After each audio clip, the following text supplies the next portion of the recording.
I would like to begin tonight's Castranger episode with a very special present for my bestest buddy, Mr. Lanefordstenshire. Huh? I have a surprise for you, my friend. Oh, okay.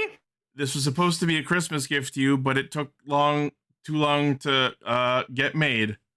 So, you know how whenever it's just you and I, we refer to it as a good old-fashioned Joel and Phil adventure? Because we both love Bonus Stage, the old webtoon. So I had a commission done by the creator of Bonus Stage. What? I would like to present to you Ichi and Lane as Bonus Stage characters. Oh my fucking god, that's amazing! I love it. Holy shit. Now we have Joel and Phil adventures. That is going to be my profile picture for like the next fucking like rest of the year. Now, just God. A slight note. I sent him this note back already, but so Matt Wilson, he's the creator of Bonus Stage. Let me clarify. So Bonus Stage is a web cartoon that was airing and coming out while we were back in high school, and that was one of the things Lane and I bonded over while we were becoming friends. It's very funny. Some of the humor is kind of outdated because it is like 20 years old. One correction about this art that is being made is, as you can see, he gave me round glasses, and my character usually has rectangular ones, so that's being corrected. So there will be an updated version of this, but that's the art as it is currently. So anyone who's interested, it's a very funny webtoon called High Scores Bonus Stage. You can look that up. Don't even a fucking tuxedo. That's incredible. I sent him the existing picture that you had of your character and told him to go nuts with it and make us Bonus Stage characters. That's incredible. I'm speechless, dude. Thank you. There you go. Wow. There's your very late Christmas gift. Fuck yeah, dude. This is great. Holy shit. Made by the Bonus Stage guy himself. That's made incredible. By the Matt Wilson. Now you can witness the roll call. Right!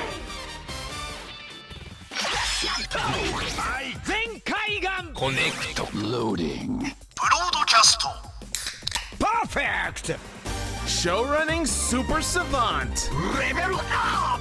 Bluecaster, super Ichi. Loud and online.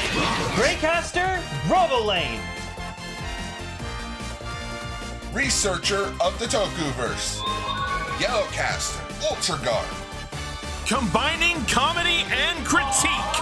On air since 2014. Radio Sentai Castranger. Welcome to Radio Sentai Castranger, episode 579. It's episode Reuniclus. I remembered the name this time. Hey, baby. More like puculus. Got him. I like it. I like the arms or wings. It's a fucking embryonic nightmare, but it's kind of powerful. I like that the second form looks like it almost doesn't have eyes. I think that particular image just has its eyes closed. It just looks like it doesn't. You have look eyes. up to Ocean, I believe it has open eyes. That's incredible picture, dude. Holy fuck. Can't get over it. All right. I'm gonna switch my fucking profile picture.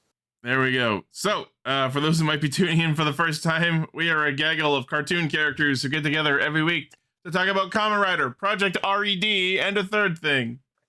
Yeah, see there's Duosion. Its eyes are open normally. Well, I mean, technically speaking, we are talking about Kamen Rider Super Sentai and a third thing this week. Oh my god, you're right! Order. It's a fucking throwback. We get to use the old intro. Can't believe I didn't think of that. All right, our topics today are Zetz episode 29, Gavan Infinity episode 8, and the secret 13th episode of Hikonin Sentai Akibaranger.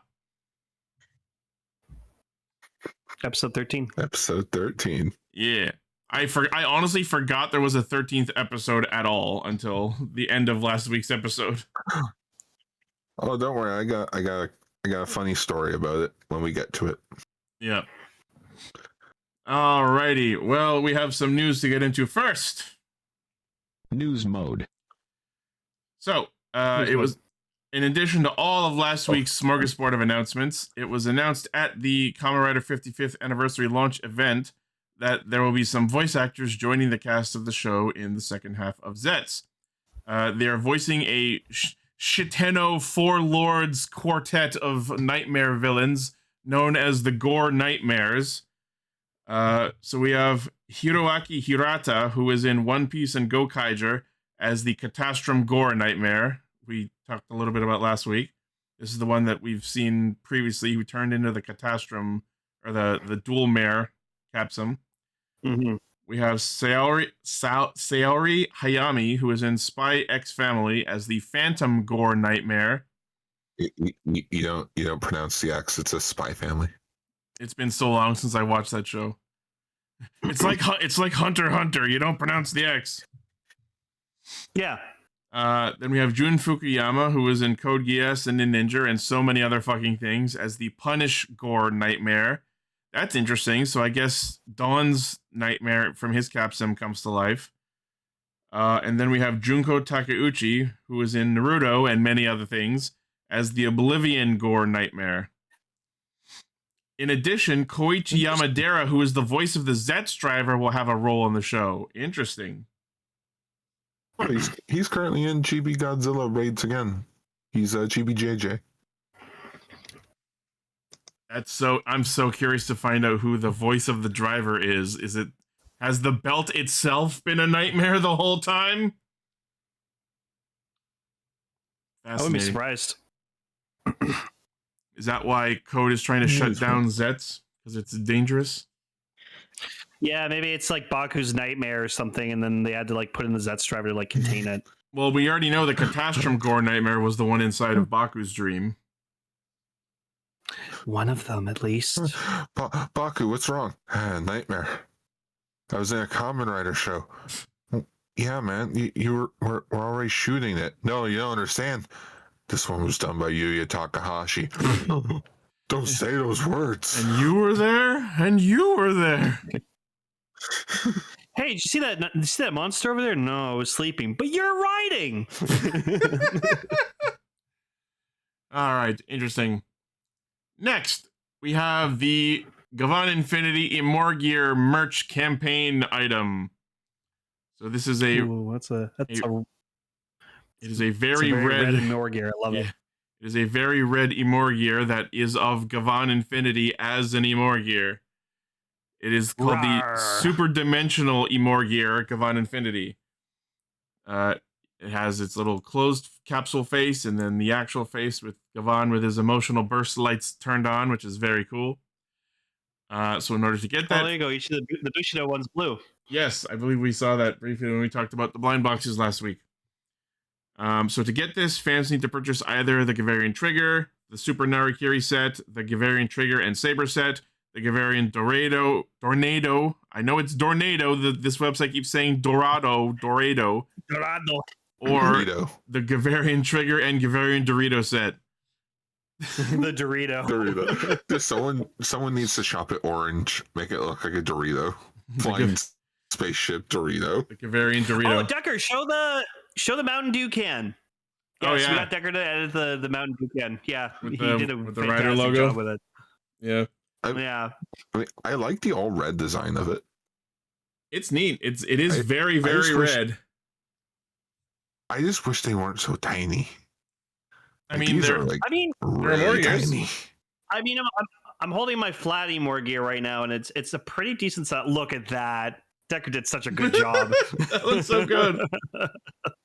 I even like the little edition of mountaindew.com.kr at the bottom. Yes. It's a decent size. That's what she said. Got him. Okay, Michael Scott. So even if you purchase multiple of these eligible items, you will only get one of these promotional Imorgears. The campaign starts April 18th in participating toy stores across Japan. So anyone wanting these will have to check with their supplier if they can get them. Dear Amazon, can I get this? Dear Amazon, please desu. I mean, Amazon. when Ichi got his Desire driver, he got the the Tycoon icon. Oh yeah, that's true. That was a campaign item. Yeah. Yeah. All right.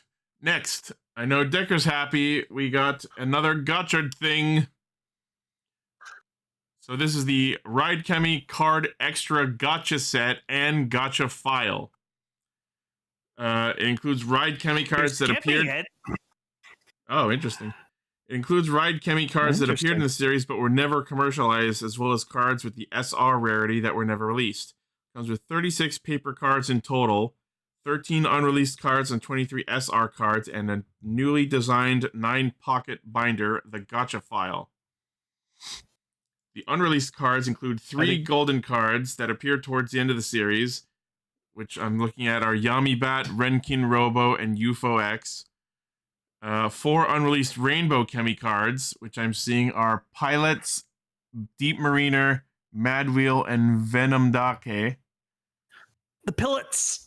And there were 4 Replicami cards, which are Raidenji, Flayrose, Angelera, and Yamada no Orochi. Then there's an Trooper white version. You mean from when he was murdered? Yeah, when he was dead. Oh my god! A dead Chemi card. That's why I'm waiting. I'm still waiting for the premium Bandai Dead Hopper one. And a security card. That's very cool. The golden cards utilize the new OR Golden Rare rarity and reproduce the texture from the series. Take note, the OR and security cards cannot be read by the DX toys. That's fascinating. And then there's the picture of the file binder. That's very, very cool. That's a really good binder to keep Chemi cards in. But I already have them in a binder. I don't need the official one. Okay, Get a better binder. That's true. Where's the blank card that can be used as a flashlight? We still need that. With an actual flashlight in it. Yeah, I'll just take the blank card, put a flashlight on the other end of it, and hopefully the light passes through the card. This is 2026. We should have the ability to put a flashlight into a flat card.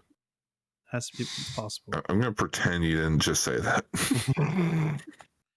So there's also the 23 SR cards, but the image is too kind of weirdly shaped and sized for me to read what each of them are. But those 23 SR cards shine the same way as the cards that appeared in the show. The Gotcha File features a high-quality appearance, substantial feel, and a 3D texture thanks to its cold foil and varnish finish. There you go. It's textured. So there is a separately sold Daybreak Gotcha File inspired by Gotchard Daybreak, but this one is designed for the modern Gotchard. There we go. Now Decker's like, fuck, I need to get this. That's right, Decker. You are a resident Decker Gotchard fan, so you have to get everything. Premium Bandai web exclusive, 14,300 yen, September release. Pre-orders end June 28th. Woo! 60th Bye. birthday. Gotcha, get them all. Gotcha, I got them all. Kamen Rider, gotcha. That doesn't work that well. No. It doesn't work as well as the Card Captors theme song with Kamen Rider Blade footage. All right. Secrets of the Clown. Next, we have, in celebration of Kamen Rider Hibiki, the Hibiki 20th disc animal sets. Oh. Let's fucking go. Every time I see these things, I like the autism in me just needs to go like. It's gonna make all the fucking sound. Yeah, all the fucking sounds they make because they're just so addicting. Yeah. I hope these sell well enough that we get the others. Yeah. Because so far it's just 3 of them. So to commemorate, that's why it triggers me every time when he goes when Hibiki goes like armed Hibiki, where like all the disc animals just like fly into him, so they're all making their like respective noises, and I'm like, God damn it, it's so cool. To commemorate the 20th anniversary of Hibiki, which was to the 2005 series, the sound-based Shikigami that support the Oni and their allies are being re-released as toys featuring a transformation gimmick from disc to animal form. Each set includes the disc animal in its activated color as well as its sleeping silver-colored version. Both versions feature the transformation gimmick, Both are 125 millimeters in diameter. So we have the disc animal Taka disc set, which is the Crimson Hawk. Again, both the Crimson Red activated color and the Silver Sleeping color. Premium Bandai web exclusive, 9240 yen, releasing in August. That's a lot for 2 of these disc animals. Well, to be fair, it's a 20-year-old toy. All the more reason it should be cheaper. They already have the models. Maybe heavier plastic, just to make sure that the disc, like, because remember, it is translucent plastic.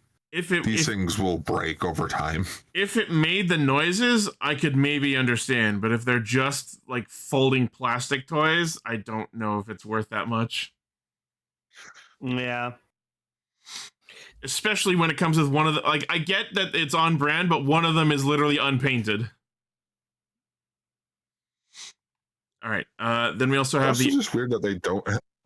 Sorry. Go ahead. I just wanted to point out that, like, it's weird that they say that the gray one can also transform, but they don't show any photos of, like, the sleeping one transformed. That is interesting. Weird. Maybe they didn't want to break the illusion or the immersion.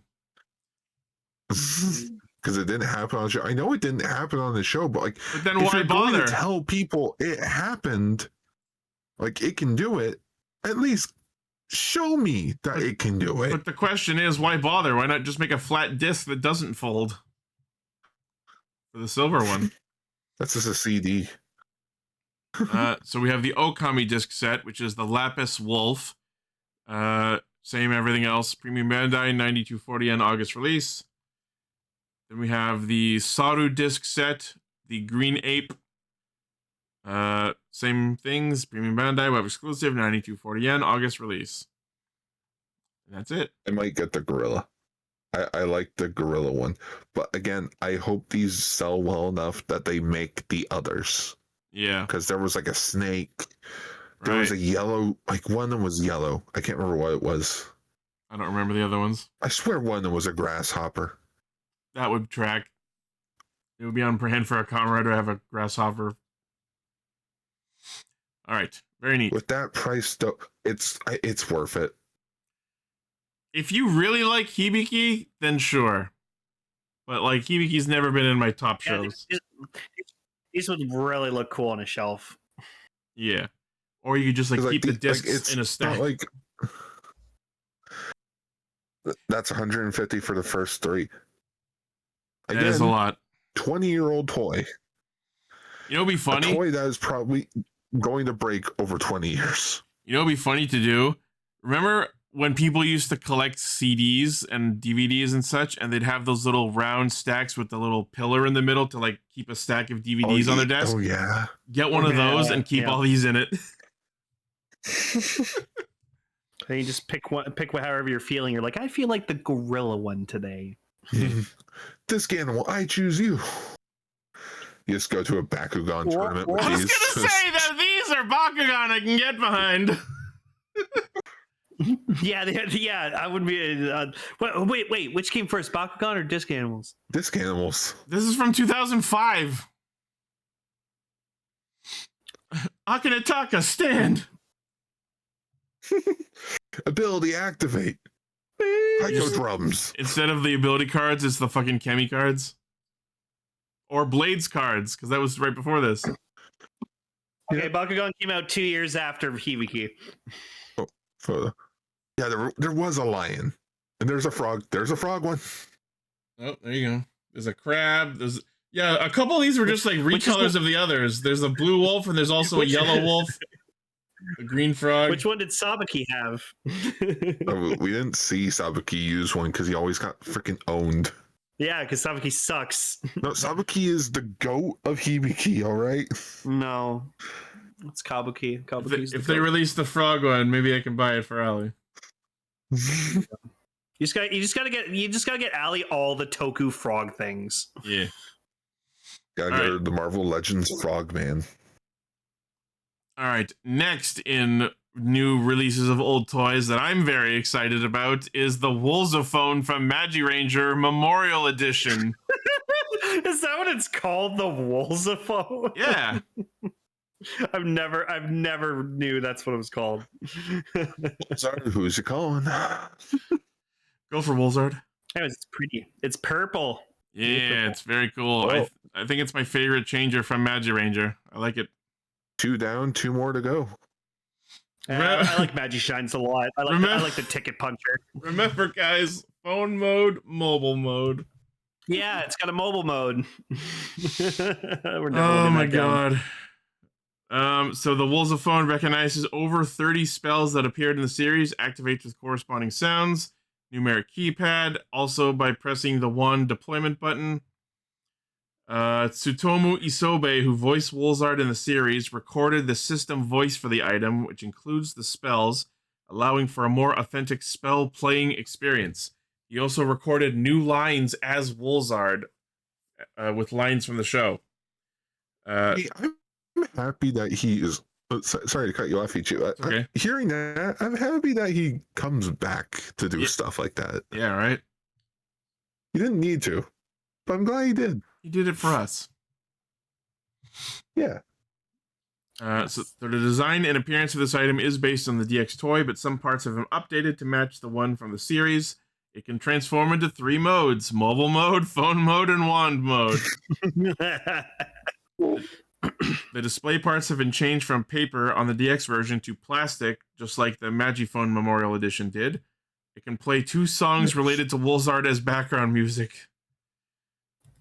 Premium Bandai web exclusive 16,500 yen September release. That's a lot, but this is so cool.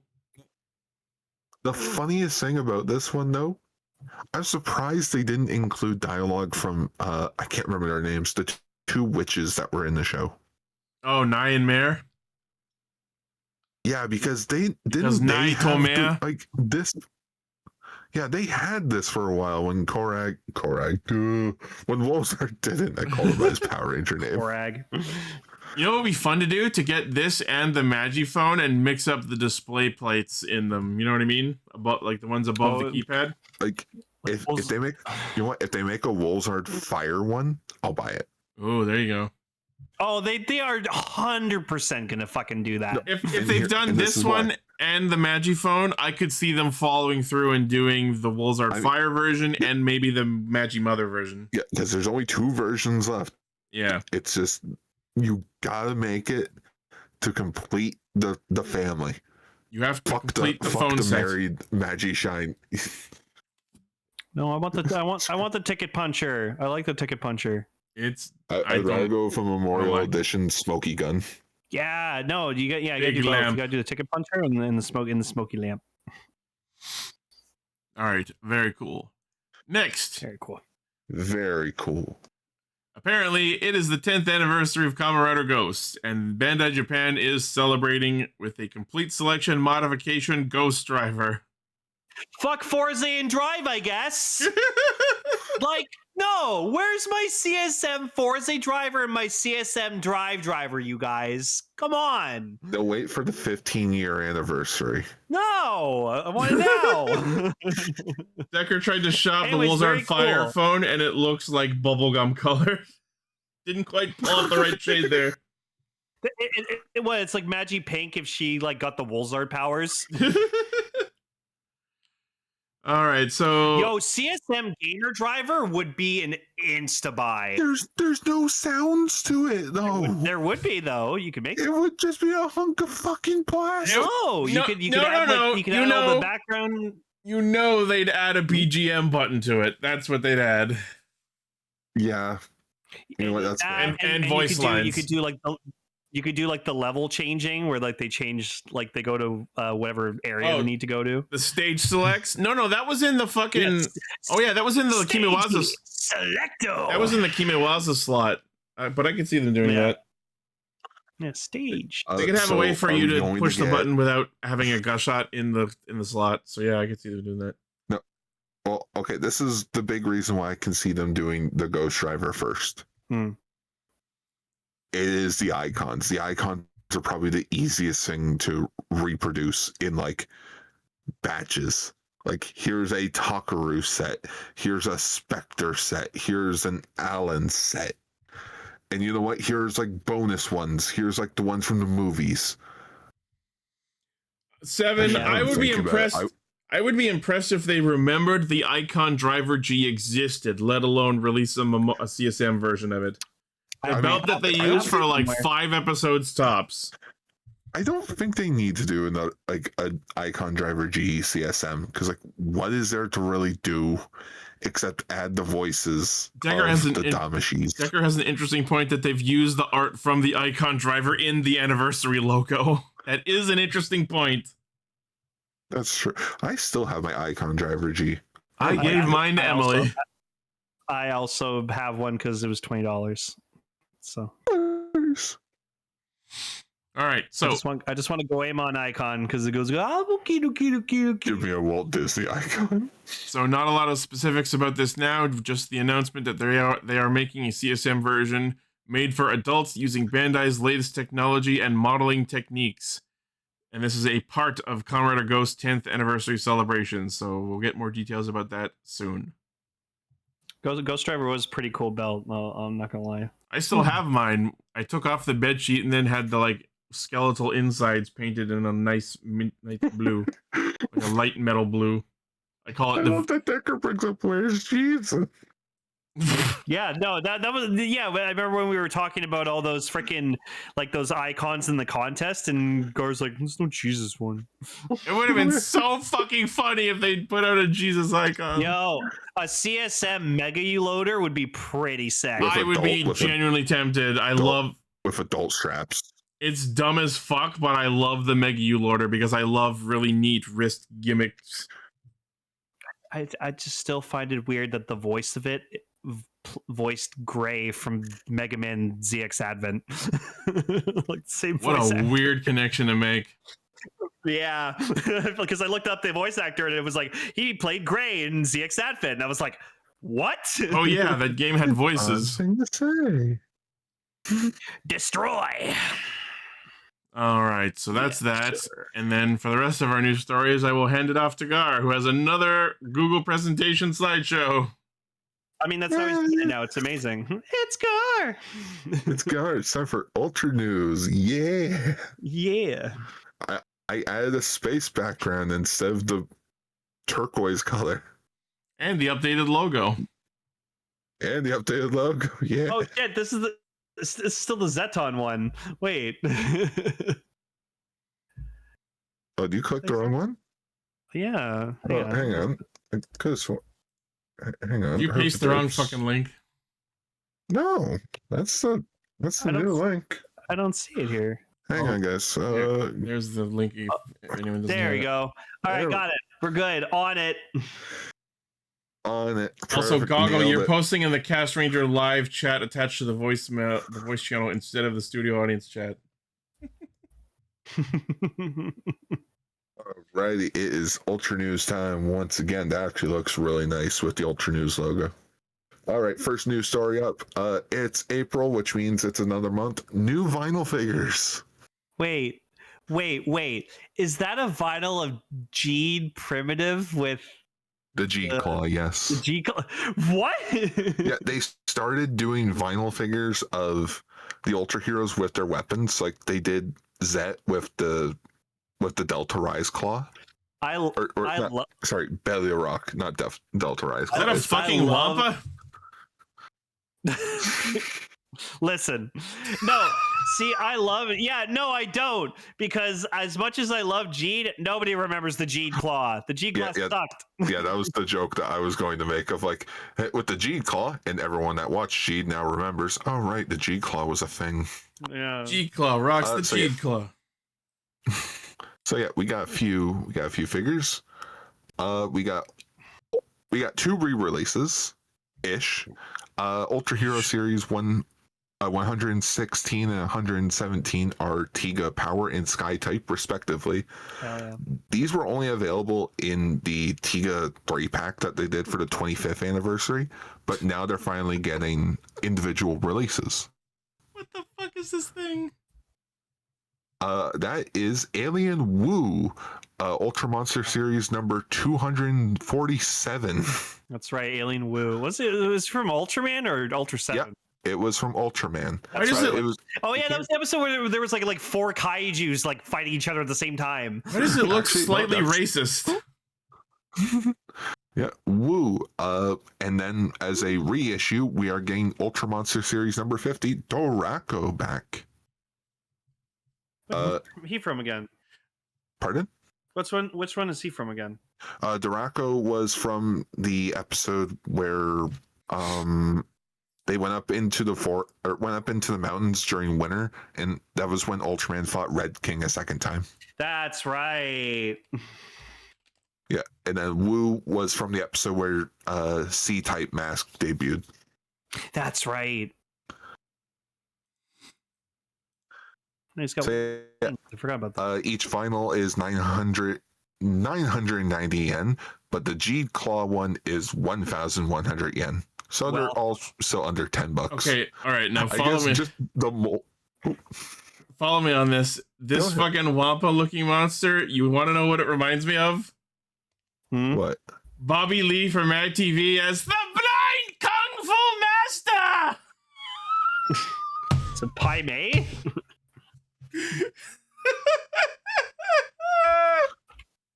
Hang on. Also, people, I apologize. Oh, wait. There we go. Ichi, if you click the button, you can make it full screen. The slideshow's now in full screen.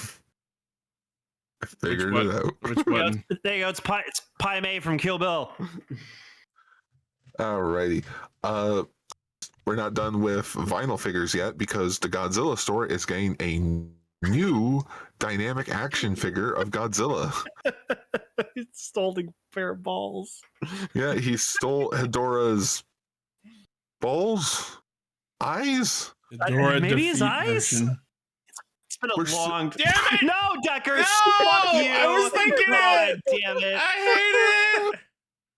You know what? I'm gonna go buy Kafka and Blade in Fortnite, and I'm gonna make them do the dumbest fucking shit and send it to you. And yeah, Godzilla is missing an eye on one side because that's how he was at the end of that fight.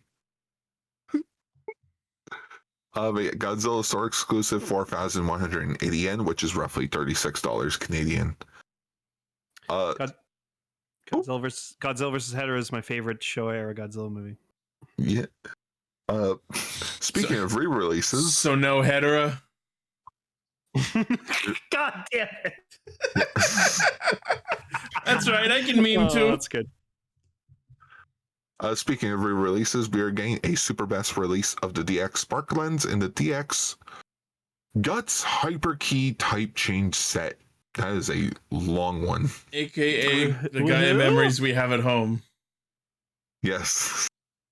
So since Ultraman Trigger New Generation Tiga is celebrating its 5-year anniversary, Bandai is re-releasing the Spark Lens in a new printed box that resembles the Amazon exclusive package. No, it's not been 5 years since Trigger. It's been 5 years since Trigger. Get triggered. That's when I stopped watching Ultraman like Continuously. yearly because I got like 8 episodes in and then I was just like, this is all right. Yeah, just not the same without Gar. And then we have the Hyper Key set, which is all of Trigger's other forms, Power, Sky, Glitter, Eternity, and for the first time ever in a real retail release, Truth. Yes, his best form, Truth. Truth. So all the other forms are lies?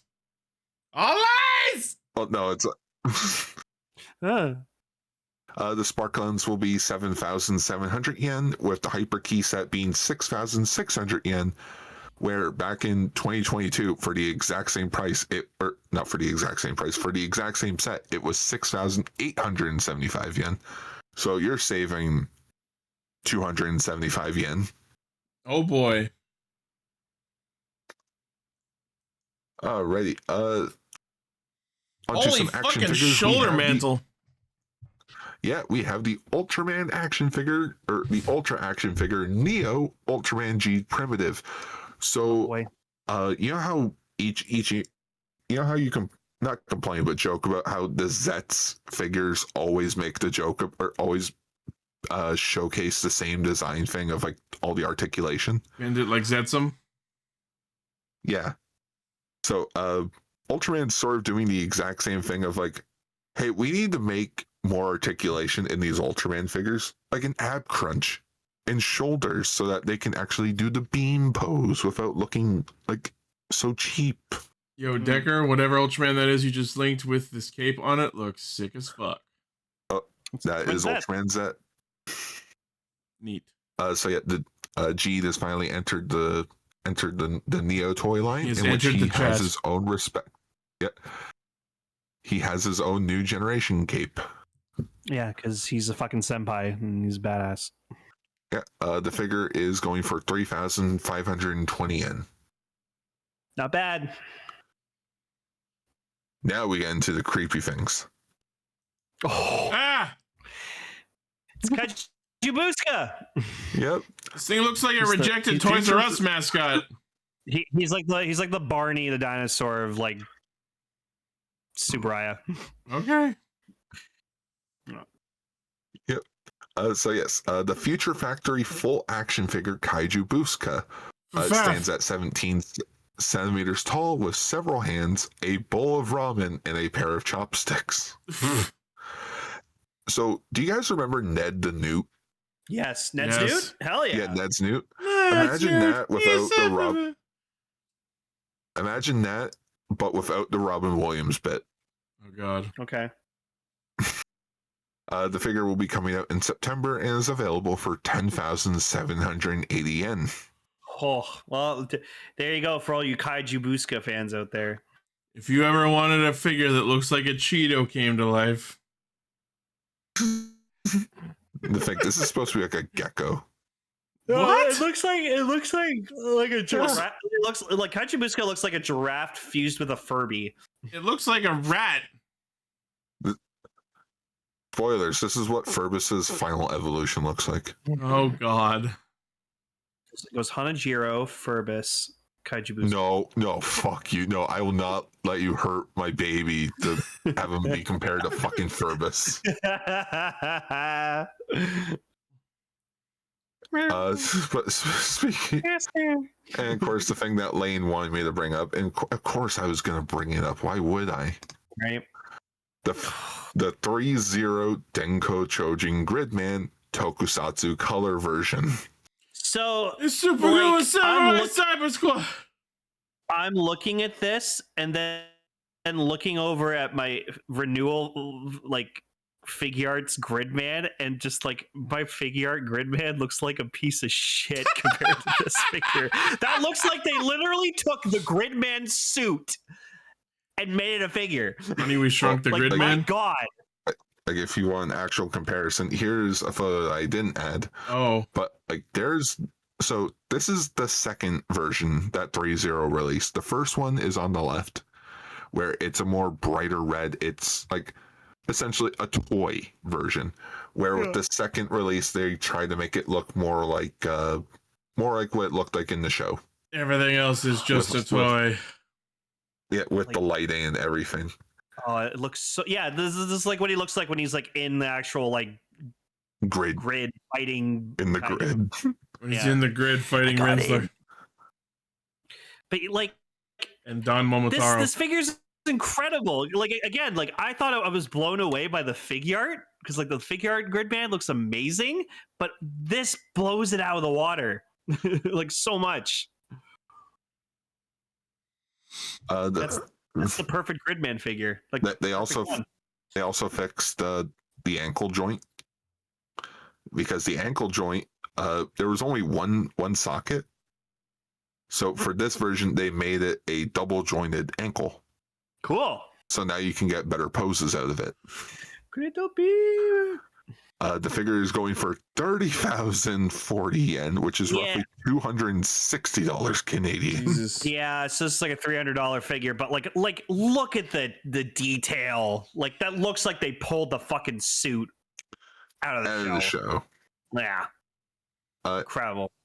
And so far, there's no release except for like the ballpark of the first quarter of next year.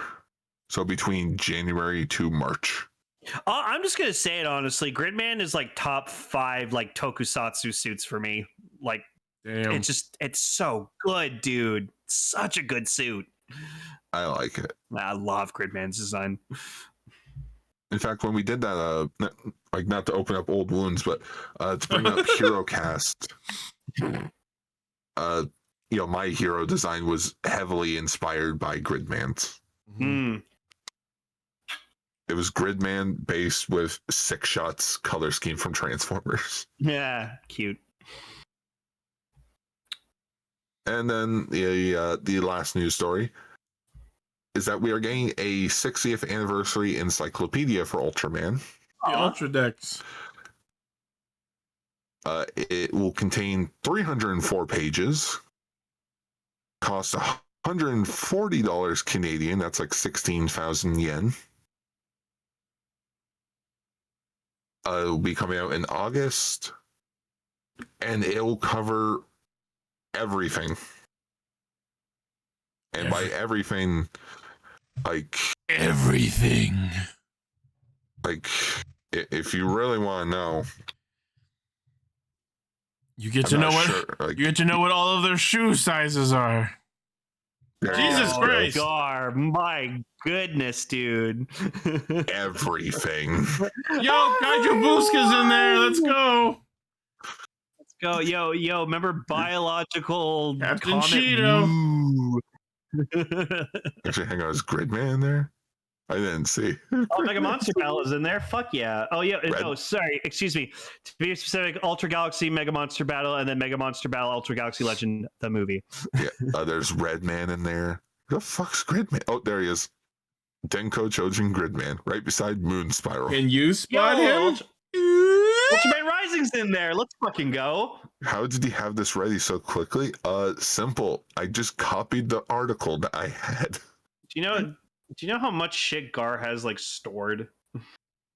That is true. Like I have a lot of stuff archived in the attic. Ultraman Story. That sounds like a cool one.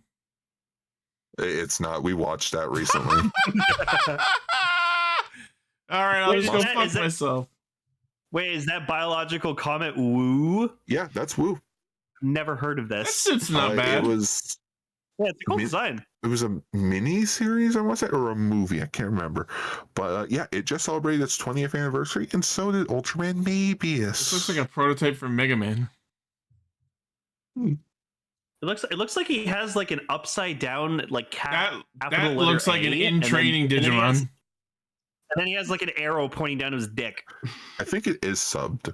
I will have to find it one day. You know what my response is to that? Woo. No, what? Woo. He just said there was woo. One more thing. That's just air escaping from the folds of his fat. Okay, I think when we get Emily like around for an episode, I think we need to talk about like an episode or two of this. It seems cute. It seems like Emily's fucking kind of shit. Woo. She'll be like, "Oh my god, I love Woo so much." So yeah, I was looking at the logo, and for a second I thought that the second O was a Q, so it was like Tokyo, but Wokyu. Show the logo. So yeah, and that is the Ultra News. That's all the news. Very cool. Before we all the news. Before we move on, I just want to give a brief update. So after last week's episode, I started watching more of Tojima Wants to Be a Kamen Rider. Holy fucking shit, that show is crazy. Yeah. I'm up to episode 5 and it's already off the fucking wall. Cool. What do you think of the what do you think of that student who really appreciates his teacher? Oh, Asano or Amano, whatever the fuck his name is. Okay, I'll look. She's hot. Let's just admit it. She's hot. A tackle? Yeah. Yeah. Well, yeah. I Absolutely. never said she wasn't. And it's so fucking funny that she'll just strip down to her underwear and quote unquote henshin into tackle with zero hesitation. I get that it's a gooner bit, but it is funny and she's hot, so whatever. Every now and then I'm okay with it. All right, let's move on to Zetz. I'm on it. Good morning! No, we're not canceling Zero. Bum ass motherfucker. He wasn't even in this episode. Let's not talk about him. Yeah. Freaking. So holy shit, Minami was another secret agent. Oh my Yeah. God. Let's just jump to the important bit. Yup. Yes, I know he's a bad guy, and I enjoy him because he's a bad guy. Zero was not in this episode. We'd have no room to talk about him this week. Yeah. So apparently, even though the mission was called "Save the Cat," save the cat, and I'm sitting there going like, It's almost comedic how the episode tries to pass it off as like, oh, the little girl with the lost cat, maybe she's the dreamer. But it was so fucking transparent that clearly Minami was the dreamer, because why would she be in Baku's dream otherwise? And then when they started teasing the cat, the fact that it was her all along was pretty clear. But then, like, what was that shit with, like, her, like, in, like, the real world, and she was growing, like, a tail, and, like, you see meow and stuff like that? That was because of the black case, because Minami was the dreamer.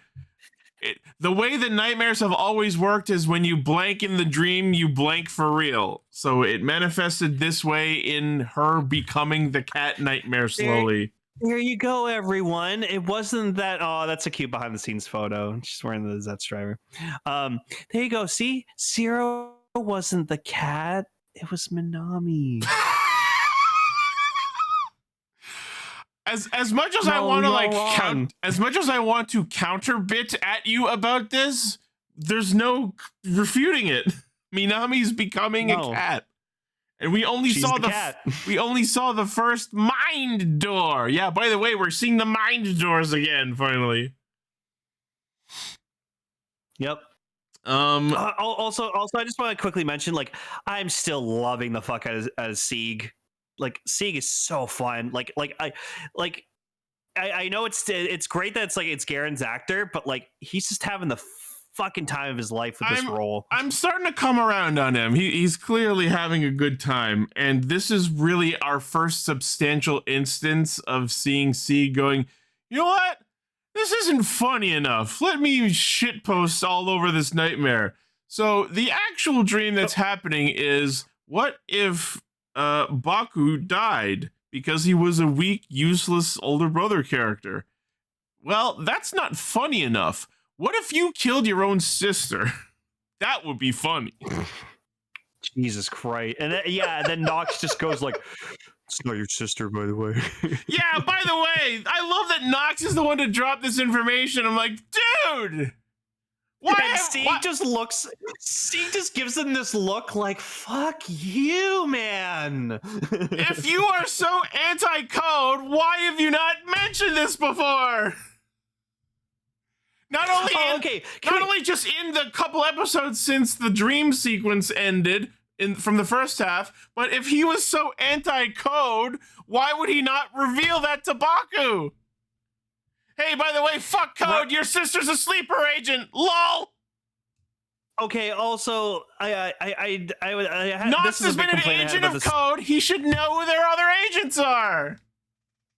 Yeah, right. The fact that he knows her as of this episode confirms that he knew who she was beforehand. So why would he not go, hey, fuck code, your sister's a fucking traitor? And yeah, there's our next question. Is Minami code number 8? Does she have a number? Or are there just a legion of unnumbered code flunkies? She's code number 9. She's code number 9. Yeah, number 9. No, but what are the complaints? Okay, so 6.5. I know in like the premonition, like Baku's premonition, we got like the proper like the debut of Kamen Rider Nox technically, but like I really didn't like that he just kind of like the lady just kind of like plopped the driver on him while he was asleep, and then it just showed up, and then he just is using it like it's no problem, and I'm just like, you're not even shocked you're getting this? No, like, and I didn't like it either. Okay, There's some good and some bad. So that scene starts with Sieg pitting Odaka against the gun nightmare. And I like that because that's a fun parallel to Zetz's debut from episode 1. And in the same way that Zeztz blocked the gun nightmare's shot with the driver, although not willingly, the driver appears on Nox in time to block a bullet in a very similar manner, which I thought was a very fun detail. But the driver was placed on him by the lady, who apparently just had it lying around and decided not to give it to him until that moment for an undisclosed reason. Yeah. Now, we talked about this last week, but I'm pretty sure there was some sort of why did he not have access to it beforehand, even in the premonition? Didn't they need the quote-unquote national secret in order to be able to get it? And if that wasn't the case, then what was the holdup beforehand? No idea. That was for the Night Invoker? I don't know. But then if the lady had access to the Nox driver the whole time, then why did we even fucking bother with the Night Invoker? He was working for the lady, but the whole series, so why didn't he just have that on hand? I had no idea, but so then Nox wakes up. If she's still making it, then show her making it. Yeah, just even if it's on a desk in the background, Orb is saying the lady gave the driver to Nox after he woke up in the premonition. This episode that we just saw proves that he did not have to be awake to receive it. Yeah. If you henshin in the dream, you henshin for real. But yeah, so Nox wakes up and then the lady's just sitting there and she's like, well, Sieg's a problem and that means we need to change our plans. And Nox is just I mean, you can go and rescue your daughter yourself. I have my own fucking shit to do. And she's like, we're in this together, whether you like it or not. And he's like, she makes some vague posty mention of you know what will happen if she dies.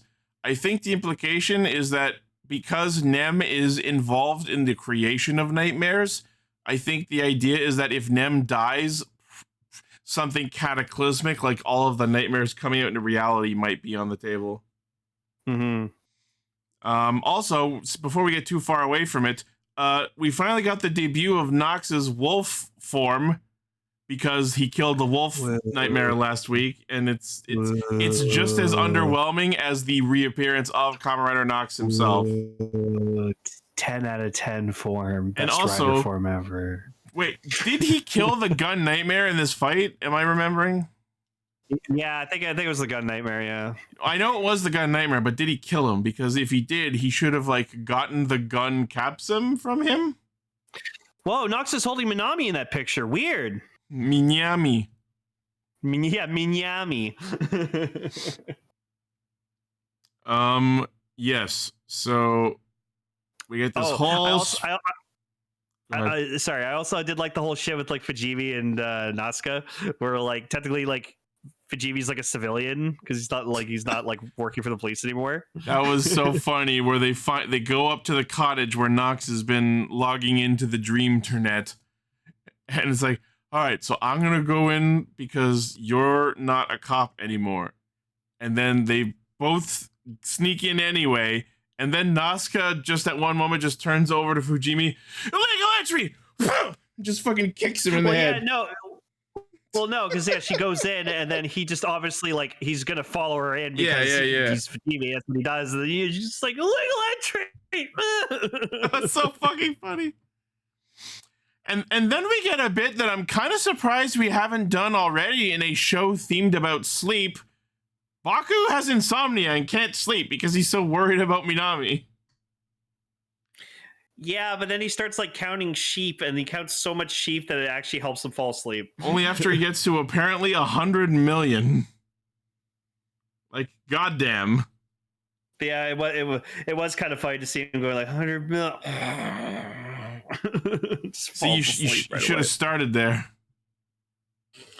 But yeah, no, that's I mean, that is like a thing where, like, you know, if you're worrying about something constantly, like, you know, you might not be able to sleep because of it.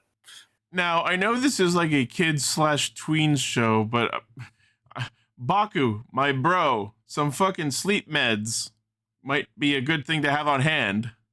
Yeah, get some ZZ Quill, dude. That shit works wonders. Right? It's a freaking melanoma or something. Yeah, get one of those like vapor thingies. All right. So yeah, the show has this. The show thinks it's cute, where it's like, oh, who is the dreamer? This little girl, and then we never fucking see her again, and it's transparent as day that Minami is the dreamer. Like I said, why else would she be in the dream?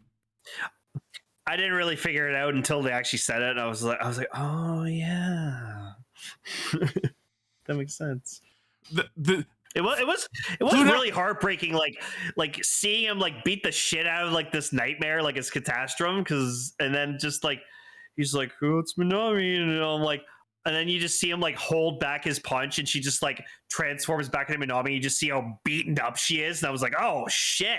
The first clue that it was Minami was her. I know I've said this already, but her being in the dream at all, because that's never been a thing before now.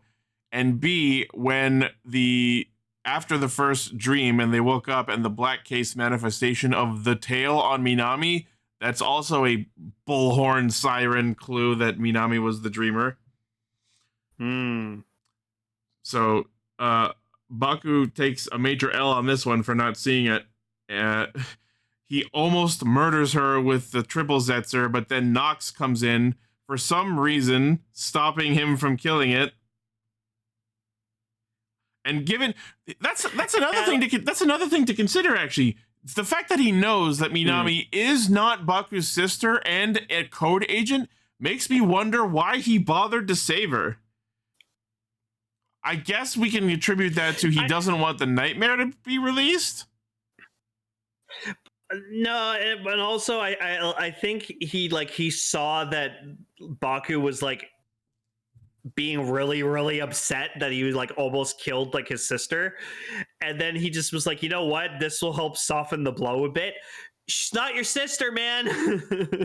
Quiet Theorist in the Discord has an interesting thought. It could be that he didn't want Baku to be a murderer. Yeah.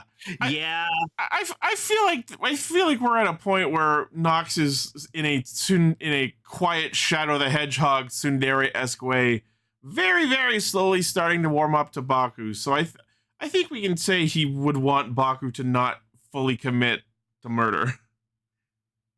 Yeah, especially because he knows like Sevens or Zetz is really like confident and stuff, but like Baku's a very, very sensitive man.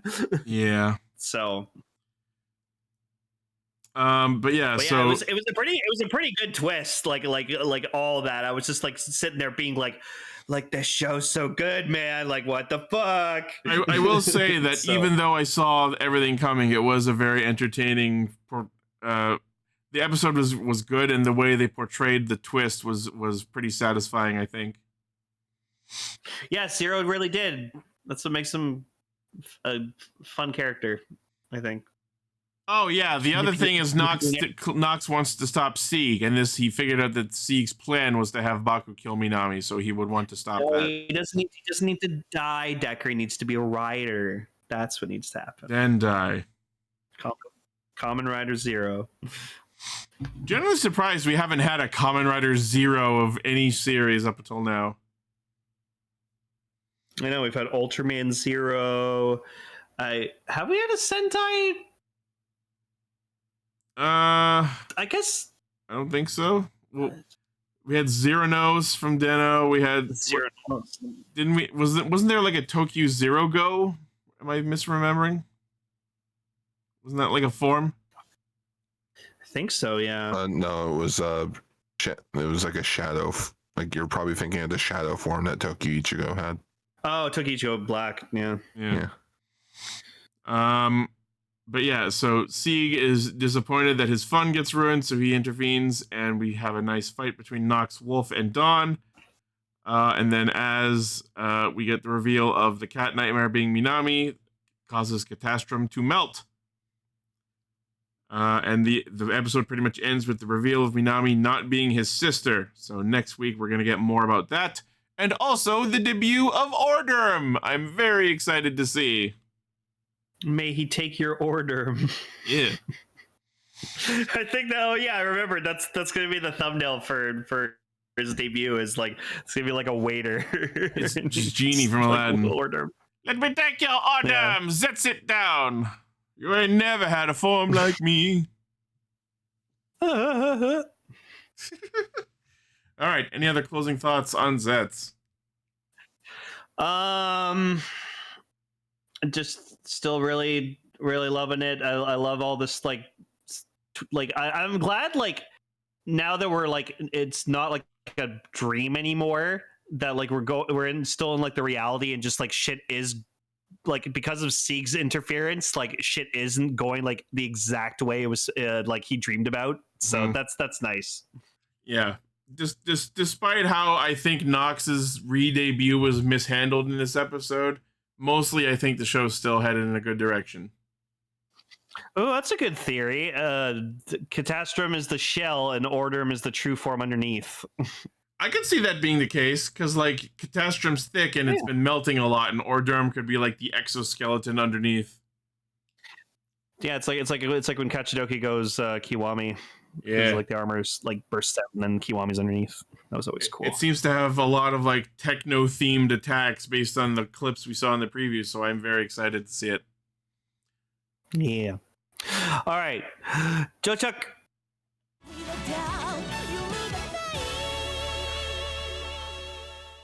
Sorry, Ichi, they still didn't bring up the explosion. So this episode was just Detroit become human as an episode. Oh, sorry. Okay, I didn't get you. I don't even remember what you're talking about. No, remember last week when you were crashing out that they had this like giant like dimension like universe shaking explosion and no one brought it up?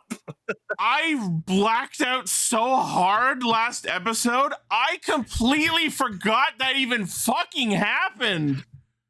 Yeah, you were going off on this like 5-minute being like, yeah, they had this giant explosion. Oh my and then God. It cuts to the next day and like no one's mentioning that it happened or anything, and then we're all just sitting here like, my God, we're like you're the only one who had a problem with that. I rage blacked out so hard from that last episode that I 100% forgot that even happened until you mentioned it just now. Yeah, you were like, who the fuck? Why the fuck was Bushido fucking transformed when he wasn't fighting anybody? That doesn't make any sense. Go back and listen to it. You were pissed. Oh my God! We're all just sitting here like we're just all sitting here like you're the only one who had a problem with that, dude. The fact that I was the only one who had a problem with that scene is itself a problem, but we don't have any more time to unpack that this episode. Planet Weber. No, but first off, I liked some interesting stuff. We got to go into Setsuna's past, or I'm gonna dead name him here for a second. Soldier 942. Yeah, so apparently there on planet Weber there was a war between humans and artificial human machines. Humans. So it was just the plot of Detroit Become Human. Yeah. And That is cool. And I honestly kind of now want like a Setsuna like short movie of just like him during this war, like as Soldier 942. I can see them doing that really and like explaining more about why the war was even happening. Yeah, just kind of like show like just have it start like him being like created as 942, him going through this war, and then it just like ends with his like ascension into becoming Gavan Bushido. Like that'd be super fucking cool. I feel like we could even explore more of that story in the show because we haven't really connected that to his current character of like why he was even involved with that. Yeah, how he got the name Setsuna and all that. So yeah, I'm gonna guess that was Amo who did that for him.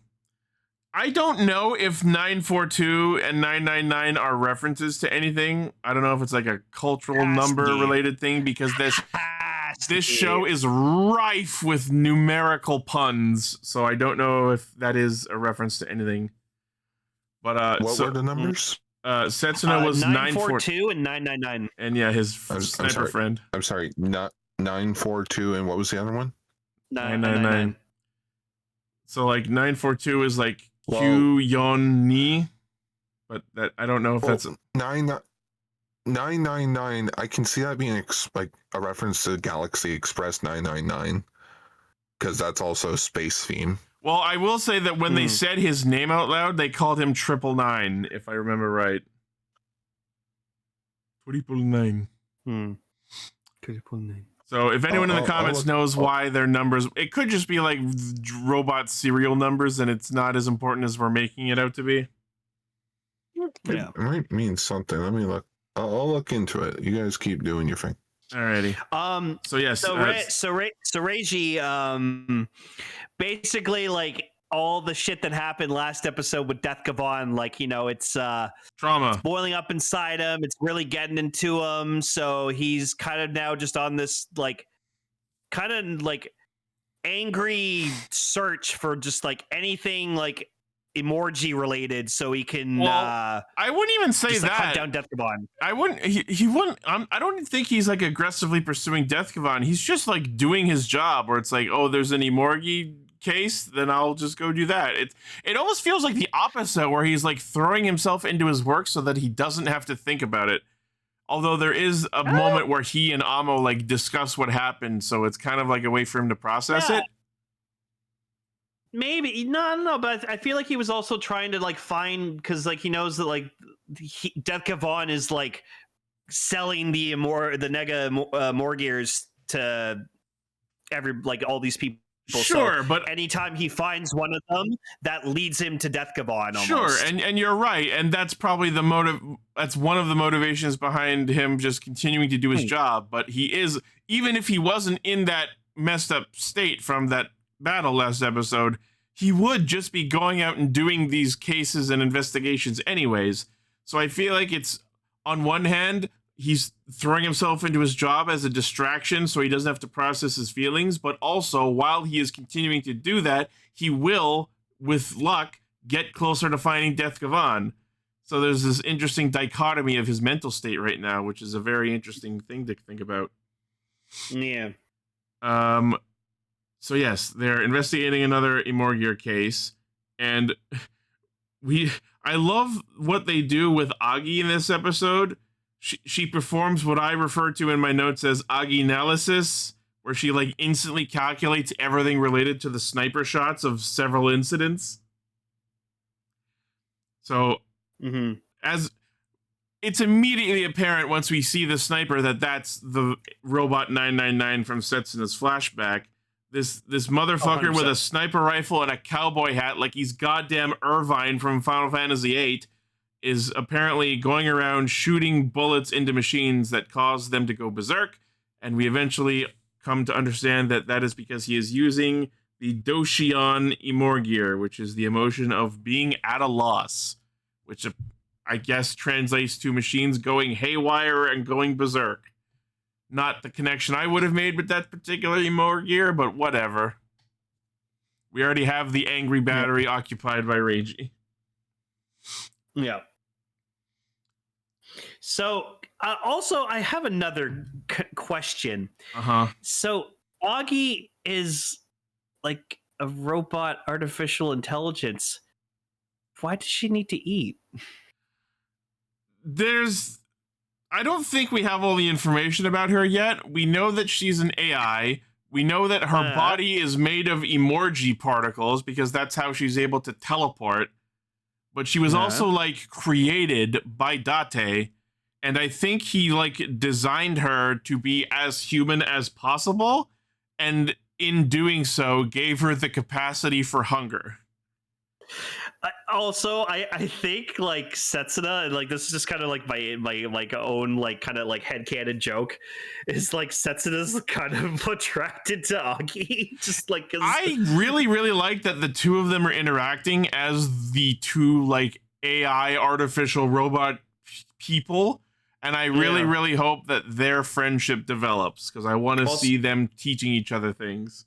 Also, forensics Agi is adorable as shit. I love that outfit. Must she have the Agi emblem branding and text all over every single article of clothing in that form? I feel like one is enough. Yes, that's how Chief made her. Also, I just love that like we cut back to like him like trying to like eat his food, but like I guess he injured his like dominant arm, so he's just trying and he's like, I can't do it. Well, yeah, he got very fucked up and almost died, so his arms are still kind of busted. One's in a cast and the other's too weak to even pick up a spoon. Yeah, as someone who had a recent arm injury, I feel his pain. Yeah, I have inflammations in my arm and hands sometimes, so that really messes me up when those happen. Yeah, not fun. So yeah, obviously like Setsuna's kind of like figuring out piece by piece that it might be his old like teammate 999, his old war buddy. Like, you know what, it would have been cool? Like, okay, so obviously like 999 was played by a different actor, right? Yeah, I thought he looked familiar, but I looked him up and I couldn't find any other roles. I was surprised. Like, I would have figured that because like he would like Setsuna was like an artificial like human made to be like a soldier. I figured like all the other ones like they'd all look like Setsuna. So I was kind of thinking like 999 was also going to look like Setsuna. It is so interesting that they are a race of artificial humans that don't have like identical faces, because you would think that a mass-produced race of artificial people would just use all the same model. Yeah. Which is a thing that gets explored in the Detroit Become Human game, because a lot of the NPC androids all look the same. Yeah, because like I think they should have gone that route where like he looked like Setsuna as well, because like they could have like pulled the generic like, oh, like someone's been like doing bad stuff, but it looks like you, Setsuna, and like so, it's like trying to like frame him or something like that. I still think we could definitely do that episode later where it's like, oh no, Setsuna's hurting people, and then it turns out it's another of his artificial people race. It's like 943. It was his brother that right? was built like created the same time he was. It's like, wait, Setsuna, why didn't you ever mention you had a twin? You never asked. He was the prototype. It was evil Connor. It was yeah. Wake up, Reggie. Sweet Setsuna. 28 slash wounds. 28 Gavandos. So yeah, it seems 999's kind of like whole thing is his motive is I just want my war buddy back so we can go do soldier stuff together like we used to. It seemed to be more like his motive. He was just like, I just want my buddy back. I think it's a case of they were warring against humans, so he's still angry at humans, so he's fucking up all of their machinery that he can get with his rifle. Also, he wants his war buddy to help him. Sure. I am very curious about, we have now seen two different weapons that equip Imorgears in them that are not like Gavarian triggers. We have this rifle Detroit Become Gavan. You know what? There's the episode name. That's the episode name. So we have this rifle that 999 used, and then we had the Imorgear melter that Fade used in his episode. So now I'm curious, are there more Imorgear weapons? What other types are there, and where are they coming from? Are these things that are also being dealt out by Death Gavan? And when are they coming out as premium items? Exactly. I want my fucking Imorgear rifle. Yeah. So 999 aims at Setsuna, and as they were fighting in Emons, which is honestly the least important part of the whole episode. So 999 fires a sniper shot, immediately dusts the Emons, like it's just straight gone. It's dead. And then in the process hits Bushido with the emotional burst of the Doshion, which causes him as a quote-unquote machine to go berserk like all of the other equipment that he's shot. So now we have Bushido versus Infinity. Although there's a very, very cool shot where Bushido is about to slash Agi, and then Infinity comes in and tanks the slash at the last minute. And as he's standing there blocking the attack, that's when he jochakus, and we get to see the armor come onto his suit, not in the same instant animation that we've seen up until now. It's in real time. It comes up in the slow way that we see during the stock jochaku henshin, which I thought was very cool, and I would love to see that more. Yeah. The show is weird when I'm like, all right, the stock henshins are cool. I would like to see some more non-stock henshins. No, it's a Gavan show, so they have to stay on brand with like the joke. Oh, let's see it again. No, it's fine. That's absolutely fine. This is what makes Gavan separate from other tokusatsu. This is its iconic defining quirk, and I'm absolutely here for it because it is an excuse, a reason, a justification for stock henshins to exist.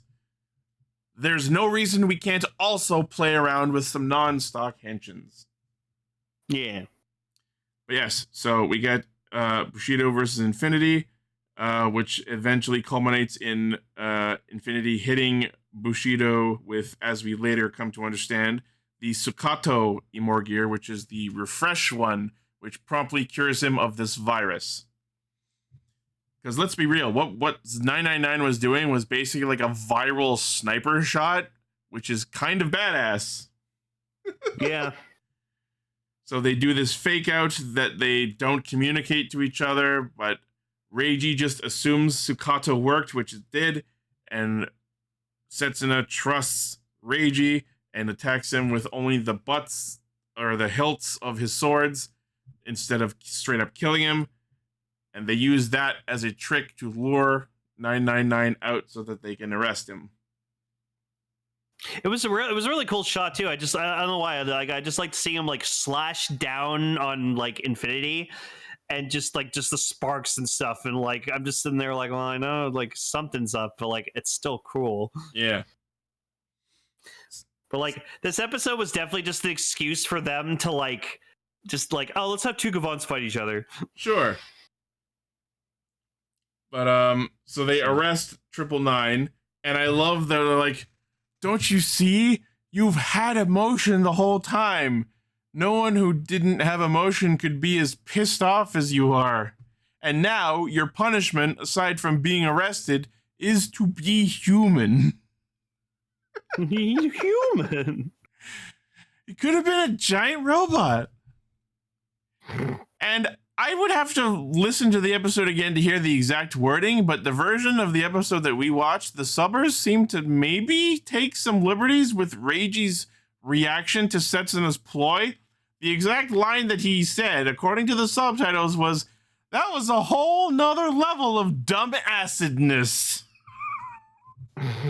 Yeah, I got that too. I was like, what the hell? That caught me way off guard, and I was laughing for a solid minute. Yeah. So the ending plays, and then we get this scene where Karel is talking to the higher-ups, and they posit that Death Gavan is not working alone. Which, I mean, technically we already knew that because he's been handing off the Nega Imor Gears to the various criminals of the week. So technically we already knew that, but maybe they're positing that there's someone else that he's working with behind the shadows. Maybe this is even leading up to like there's a traitor inside the Galactic Police. Whoop. But we also get introduced to Karel's Yukaida Imor Gear, which apparently went missing for an amount of time. So now I'm wondering, like, was this another Gavan Imor Gear? Maybe maybe Karel was a Gavan, but I feel like if he was, we would have talked about it while we were doing the flashback between Reiji and Gato. So maybe I'm just off the mark. So anyways, next episode, we're going back to Iota Earth, and the Fade the Phantom Thief is back. Yeah, I guess they figure like, oh, he's probably gonna be like a fan favorite. So favorite, that didn't work as well as I thought it would. Well, yeah, I get to see more Kiki and Kodo. So yeah. I'm still wondering what their deal is, because we talked about this before when they were being revealed. Like, Infinity's like the normal one. Bushido is the robot person. So what is the quirk that makes Luminous different from the others? Because I really want it to not just be Girl Von. You know what I mean? I was gonna say it's because she's the girl. That's exactly it, though. Ichi, it's just she's the girl. First female space sheriff. I'm still holding out hope that like she's an alien of some sort, or that like her and Koto take turns with it. Maybe She's the girl. She's a lesbian. She just doesn't know it yet. All right. Well, we'll find out next episode. Probably not, but it will be a Kiki episode. All right. Yeah, exactly, Orb. She has the tism. I wonder how her delivery service is doing. I love that movie. Oh, Kiki's delivery service. 'Cause I'm gonna fly. I fucking love that song. Hey, Kiki, this took one me a looks second. like me. Phil Hartman voiced her cat. Gigi. Yep. All right. Closing thoughts on Gavan. I'm loving that every episode we see Setsuna. Setsuna's just kind of getting more in touch with himself. It's really cool. Keep it up, buddy. You got this. First episode felt a bit rushed. A lot to take in. You feel rushed. Like they really skimmed over the backstory of the main protag, but hey, you know what? Oh yeah, you Dad's started an watching alien, Gavan. Mom's a human. Yeah. I like Kenji Oba. He's pretty cool. Nice to see that he gets a starring role. Oh, fuck off. He's talking about the original Gavan. Hunter Killer, he's pretty dope. Sucks that he doesn't probably have like an official Gavan suit or a space sheriff suit. Okay, Jack Player, if we get a frog Gavan, that's going to be Ali's favorite tokusatsu character for all eternity. So, and yeah, I'm yanking everyone's chains. I started watching. Where's the screenshot for it? Here it is. I started watching the original Space Sheriff Gavan this week. yeah, that's cool. That's cool background. Hard cut to Kamen Rider Kekara. No, I hate the support riders so much. So dumb. You are a man, aren't you? This theme song still kick ass to this day. Yeah, some of the fucking O's driver. Yeah. All right. Yes, I like this. This is a solid episode, I think. I think the show's still good, and I'm excited to see where we go. Whoa! Wait, who the fuck's that? What the It's fuck? Hunter Killer. Whoa! Whoa! That's a sick suit! What That the suit is fuck? fucking I've never seen this awesome! before. Video game. Damn. What platform? That's so cool, though. Probably PlayStation though in Japan. Yeah, I'm gonna say PS2. I'm downloading the fuck out of this game on my Ein Thor. Oh, that's a sick suit, dude. Holy shit. That's Wow. sick as fuck. Badass. Okay, speaking of Nyaz, the Kamen Ranger. That's the most tenuous fucking segue of all time.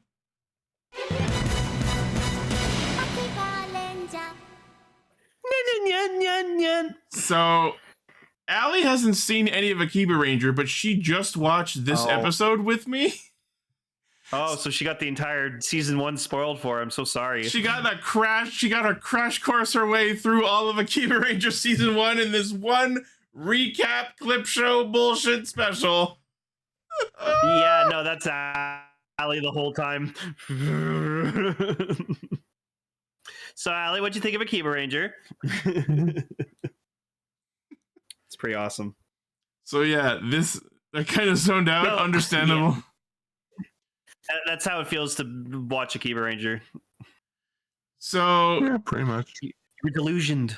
So this was literally 90% a recap special clip show with voiceover, and the posit for the episode is that they get sent a DVD compilation of their own show, and Hate Saburo tells them, all right, rewatch this and figure out what went wrong if you want a second season. And the funniest, the conclusion that they got to, I chuckled at this, was that Akagi was the fucking problem. That's one of a couple Like different the best is, possible ends they come the best to. is like, one of the like the thing they come to is like, man, if Akagi just went to do the United Nations shit, we could have kept the other guy. We just would have ended up still being a Akibaranger. But the Like, problem is, and I believe they went into it during that arc, is like if they become a real Sentai, then they lose their identity. They lose what makes them different and what makes them special. And I think that was the point. Yeah, they're special because they're unofficial.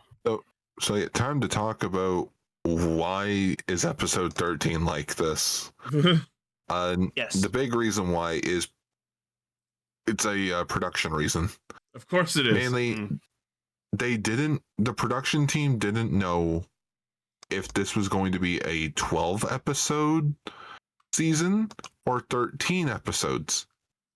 So they planned it out to be 12, only to find out it is going to be 13.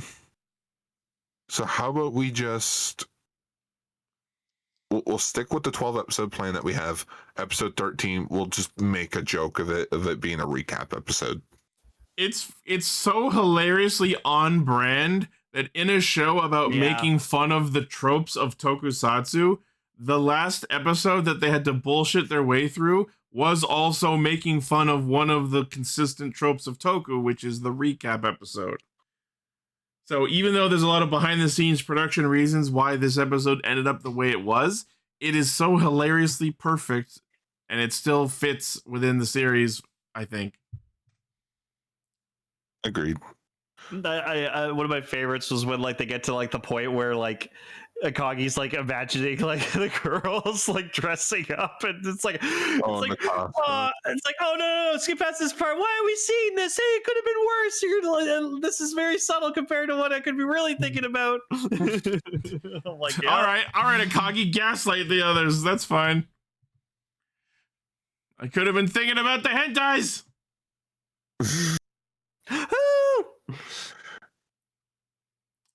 So yeah, we go through the whole recap episode and they just like comment like, wow, that was crazy. It's like we get the show up, we get the giant nut showing up, the Deca Ranger, the bubble sheet, the gold tooth.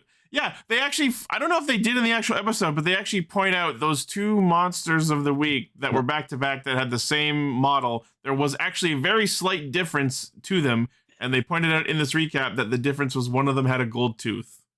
Oh, that was it. That was one of the highlights of this recap. It was like, wait, pause it. There. You guys see it? Oh yeah, that's the difference. One of the ones that was kind of like it was like sad but nice was just like with Akiba Yellow's mom.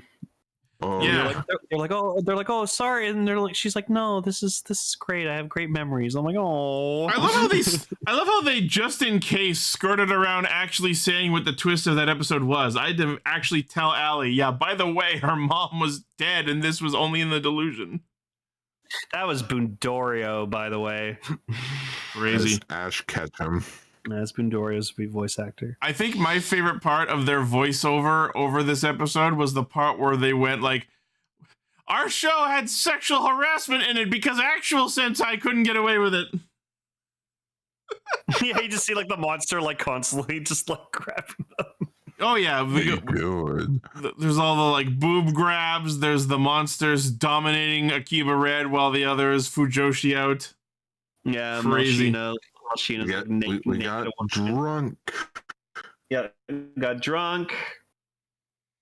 Hey, I also just like the shot where like they go to like the real like to reality, but then like they look over and they see themselves running in the corner. Yep. Yeah. Oh man. Or it's like, oh, remember when we went to Toei Studios? Oh yeah, that was so cool, wasn't it? Yeah. Remember when this thing happened? Yeah, it was all Melchina's plan. What about this? Yeah, also Melchina's plan. But then it turns out that even Melchina's plan was part of Dr. Zetz's plan. But then it turns out that Dr. Zetz's plan was all part of Hate Saburo's plan. And his plan about us rewatching this episode was also a plan. So how do we counteract that plan with our own plan?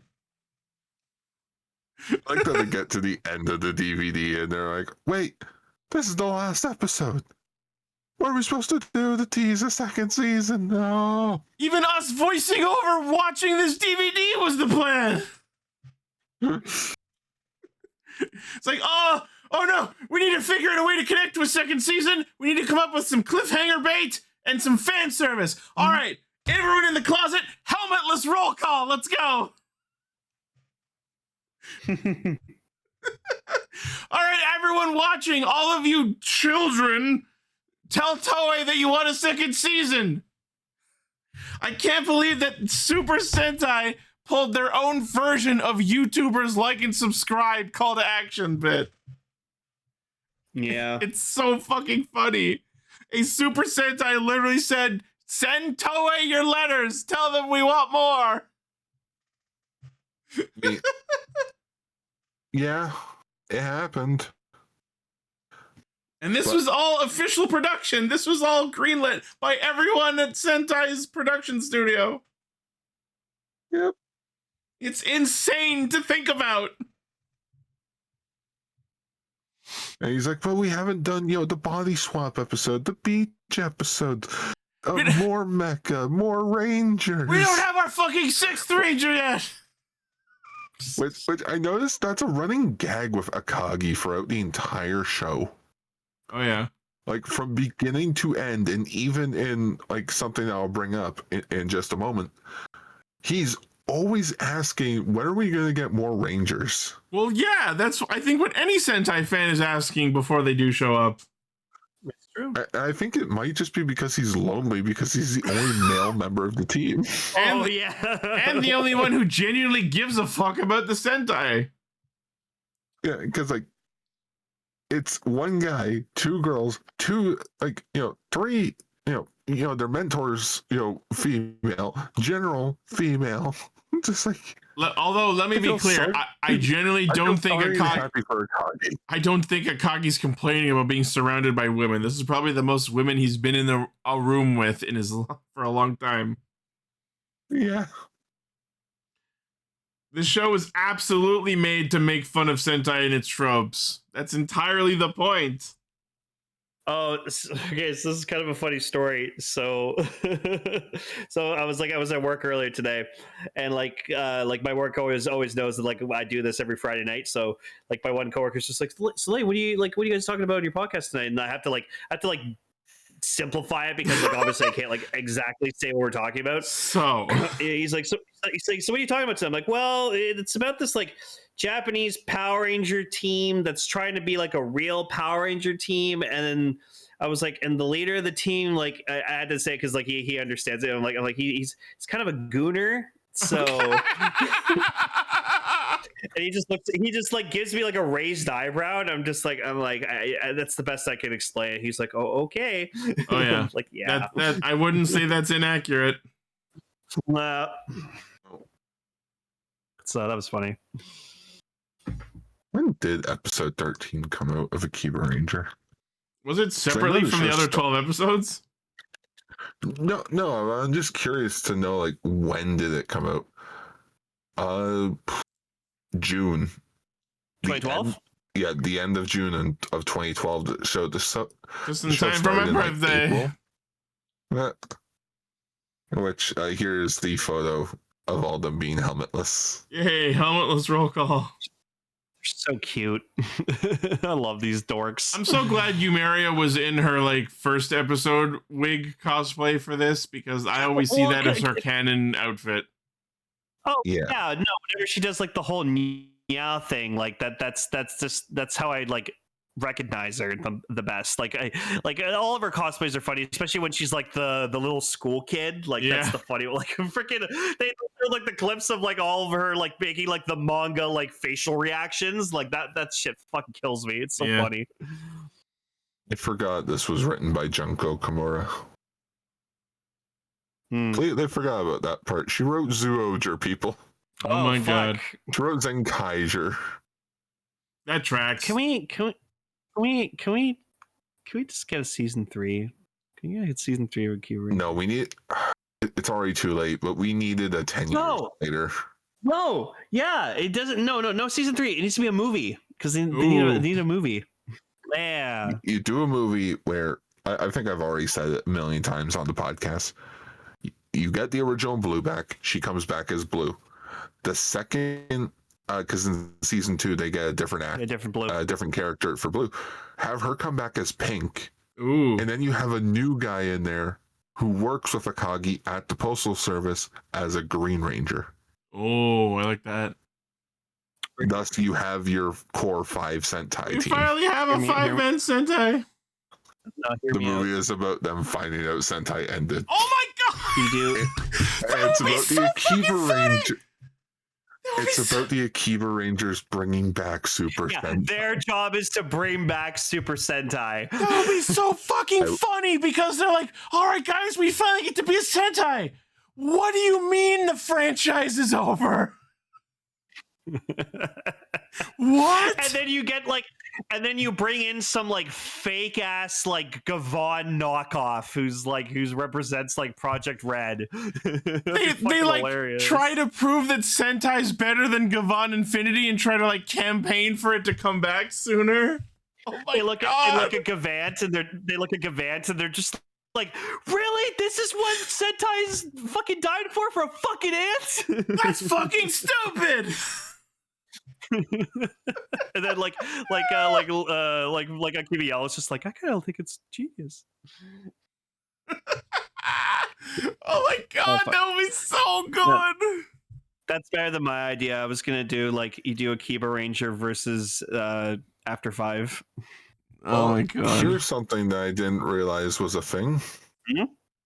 There is apparently a 14th episode of Akiba Ranger. Nani? What is it? It was a stage show Oh. Oh, okay. Yeah, that tracks. where they had Shinken Red, Gosei Red, and Gohan Red as like the representatives. Oh my god. Cute. For a second I thought that was And an then original powers- weapon, but no, that's just them launching Akiba Red. That's funny and on brand. So like it was a thing. It was released, so it's not lost media, so that's at least good. Is it subbed though? Not to my knowledge, I'm not sure. If we can find it subbed, we need to talk about it. 100%. Akiba Ranger. Here's your weekend mission. That I guess that's the weekend mission. Is there? No, I don't think there's a copy of it online. Damn it. Someone has to have it. If you know where to find it, let us know in the comments. Please. In the comments below. Anyways, I'm stoked to watch season 2 on the show because I actually never finished It's season 2. season 2 because I had never finished it because Oh, I boy. don't know why. I think I just I watched it and then I just moved on to other things because that's what I do. So I never finished it. So like the last episode I remember was like I think it was like the Hurricaneer stuff. So The one thing that I remember clear as day from season 2 is that's where the Powerful Rangers bit happens. that, America. but also my favorite episode that I've seen so far is the robot one. You know what I'm talking about. Oh yeah.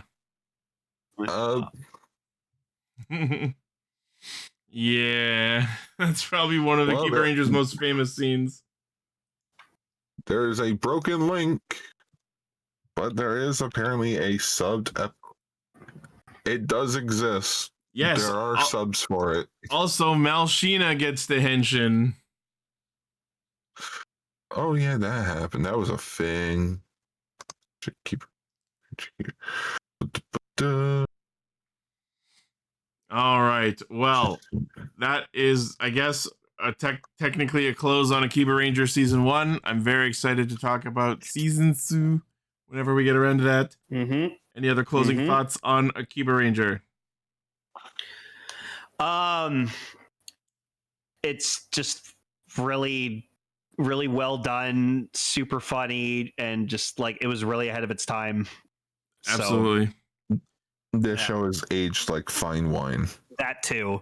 Any person who has watched a non-single amount of Super Sentai seasons needs to do themselves a favor and watch this, because if you've gotten into tokusatsu enough that you've seen a couple of seasons, this is the kind of humor that will speak to you. Also makes me happy that they were sponsored by Tamashii Nations. That's why they got like a lot of figure arts releases. Oh yeah. I feel like that was one of the weaker things about season 2, but we'll get to it when we get there. Yeah. Just one of the big things I wanted to bring up. You guys know how they how they announced season 2 as a thing? No. I remember vaguely that there was some sort of gimmick or campaign or something. It was at the following year's Kamen Rider Super Sentai live music event, where Akagi pops up as a delivery holding the box. Everyone's losing it, and he's like, "Oh, hang on, there's something going off in the box." He opens it up, it's the changer, and he's getting the call. It's like, we're getting a season 2. That's adorable. And he's just like, kids, look away when I do this. I think Parents, cover children's eyes. I think I need to use that image as the thumbnail. Hell yeah. All right. All right. Well, that was I love great. Akibaranger. I love it so Yep. much. And for those who might not know, there's plenty of other shows out there like it. I was telling Ali, I gave her the gist of After 5. We still got to finish watching that. You have to show her Tokusatsu Gaga. Oh yeah, that's another good one. Yep. All right, that is going to be Put Sentai's dead, put it in the box. put the Sentai in the box. All right. The guide, Sentai Castranger. Ooh, we're going to be getting back to Sentai Daishikaku, episode 17 and 18. More of the Yeah, I fight just against thought, Magatia. Yeah, I just thought, you know what? Let's try and finish other shows. Speaking of finishing shows, we should probably finish up other shows before we go on to other shows. Correct. Yeah. All right. Still Well, waiting for Wingman to be finished. Oh, Wingman. We got 2 chapters left to be translated, and once they're done, I will binge read the rest. Then we can finally start watching the show. yeah. Whee! All right. Well, that is going to be Castranger for the week. Shout out to our currently active patrons, which include Blaze, Armorhide, Midas, Vegas Bear, Locke, whatever, and Vegas Bear again. I guess he turned his second donation back on. There. 2 bears. Now there are 2 of them. There's. Bears! This ain't over. Bears. All right. Thank you for listening, watching, liking, favoriting, sharing, subscribing, hitting the bell, and being awesome. As always, the primary source of our hijinks is castranger.podbean.com. From there, you can find our Facebook, Twitter, Patreon, Discord, merch store, all of our cool shit. Let us know what you thought about these episodes in the comments. Let us know what you would like us to talk about in the future. And we will see you next week. Stay Stay Unofficial. Akiba.